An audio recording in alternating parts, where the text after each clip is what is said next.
This is Vishal. He is 23, a brilliant AI engineer, and he sits right next to me. പ്രോഗ്രാമിലെ ബഗ്ഗൊക്കെ ഇദ്ദേഹത്തിന് എളുപ്പം പിടികിട്ടും, പക്ഷേ ജീവിതത്തിലെ ചില നിശബ്ദതകൾ. വിശാൽ ഇടയ്ക്ക് ചോദിക്കും, അർജുൻ, ഈ മാരേജ് എന്നൊക്കെ പറയുന്നത് ശരിക്കൊരു ഡിഫക്റ്റീവ് കോഡല്ലേ എന്ന്. എന്തിനാണ് ആൾക്കാരൊക്കെ ഇതിനെ ഇത്ര കോംപ്ലിക്കേറ്റഡ് ആക്കുന്നതെന്ന്. വിശാൽ ചോദിക്കുന്നത് അവൻ്റെ മാത്രം സംശയമല്ല. ഈ പ്രോഗ്രാമിൽ പൈത്തണും ജാവയും പോലെ മനുഷ്യർക്കിടയിലും 2 വ്യത്യസ്ത ഭാഷകളുണ്ട്. ആ ഭാഷകളുടെ വ്യാകരണം പറഞ്ഞു കൊടുക്കുന്ന പുസ്തകമാണ് men are from Mars, women are from Venus. എൻ്റെ ഭാര്യ എനിക്ക് നൽകിയ ആദ്യത്തെ സമ്മാനമാണിത്. ഞങ്ങളുടെ നിശ്ചയൊക്കെ കഴിഞ്ഞ് ജീവിതം ഒരു ഉടമ്പടിയിലേക്ക് മാറുന്നതിന് തൊട്ട് മുമ്പുള്ള ആ കാലം.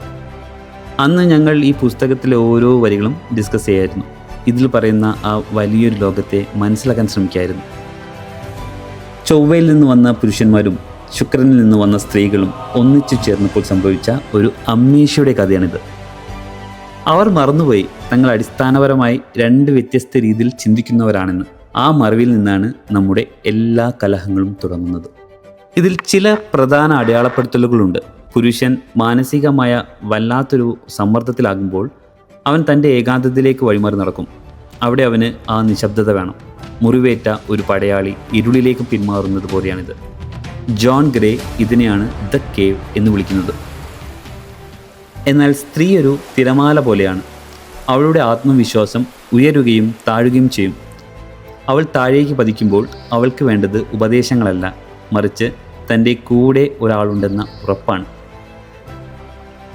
നമ്മൾ പുരുഷന്മാർ പലപ്പോഴും ഒരു മിസ്റ്റർ ഫിക്സിറ്റ് ആകാൻ ശ്രമിക്കും. പ്രിയപ്പെട്ടവൾ ഒരു സങ്കടം പറയുമ്പോൾ ഉടനെ ഒരു പരിഹാരം നിർദ്ദേശിച്ച് ആ അധ്യായം ക്ലോസ് ചെയ്യാൻ നമ്മൾ ധൃതി കാണിക്കും. പക്ഷേ അവൾ ആഗ്രഹിക്കുന്നത് നിങ്ങളുടെ ബുദ്ധിയല്ല, നിങ്ങളുടെ സാമീപ്യമാണ്. സ്നേഹത്തിന് ഓരോരുത്തർക്കും ഓരോ മുൻഗണനകളുണ്ട്. പുരുഷന് വേണ്ടത് അംഗീകാരവും വിശ്വാസവുമാണെങ്കിൽ സ്ത്രീ ആഗ്രഹിക്കുന്നത് കരുതലും മനസ്സിലാക്കലുമാണ്. നമ്മൾ പലപ്പോഴും നമുക്ക് വേണ്ടത് പങ്കാളിക്ക് കൊടുക്കാൻ ശ്രമിക്കും. അതൊരു തെറ്റാണ്. മറ്റൊന്ന് സ്കോർ കീപ്പിംഗ്. പുരുഷൻ വിചാരിക്കും മാസം തോറും ഒരു വലിയ സമ്മാനം വാങ്ങിക്കൊടുത്താൽ സ്കോർ കൂടുമെന്ന്. പക്ഷേ സ്ത്രീകൾക്കൊരു വലിയ ഗിഫ്റ്റും ഒരു ചെറിയ സ്നേഹപ്രകടനവും ഒരുപോലെയാണ്, ഓരോ പോയിന്റ് മാത്രം. അതുകൊണ്ട് ചെറിയ ചെറിയ കരുതലിൻ്റെ നിമിഷങ്ങൾ ജീവിതത്തിൽ ആവർത്തിച്ചു കൊണ്ടിരിക്കണം. ഇന്നത്തെ ഒരു ചെറിയ വഴക്കിൻ്റെ 90% നമ്മുടെ ഭൂതകാലത്തിലെ ഉണങ്ങാത്ത മുറിവുകളാണെന്ന് ഓർക്കണം. വെറും 10% മാത്രമേ ഇപ്പോഴത്തെ വിഷയത്തിനുള്ളൂ. വായന എന്നത് ഒരു അലങ്കാരമായി കൊണ്ടു നടക്കേണ്ട ഒന്നല്ല. അത് നമ്മളെ മറ്റൊരാളിലേക്ക് ചേർത്ത് നിർത്താനുള്ള ഒരു പാലമാണ്. നമുക്ക് മുന്നേ നടന്നുപോയവർ പറഞ്ഞു വെച്ച സ്നേഹത്തിൻ്റെയും സഹനത്തിൻ്റെയും പാഠങ്ങൾ വരും തലമുറയ്ക്ക് കൈമാറുക എന്നത് ഒരു നിയോഗമാണ്. വായനയിലൂടെ മാത്രമേ നമ്മുടെ മക്കൾക്ക് മനുഷ്യരെയും അവരുടെ മനസ്സിനെയും ആഴത്തിൽ സ്പർശിക്കാനാകൂ. വിശാൽ ഇപ്പോൾ വായനയുടെ ലോകത്താണ്. അവൻ സ്നേഹത്തിൻ്റെ വ്യാകരണം പഠിച്ചു തുടങ്ങിയിട്ടുണ്ട്.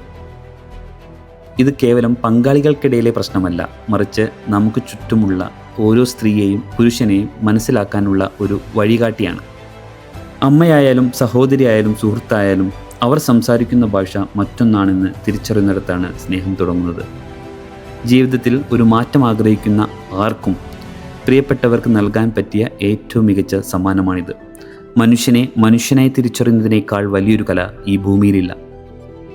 അടുത്ത വീഡിയോയിൽ കാണുന്നതുവരെ take up a book, start reading. See you in the next one.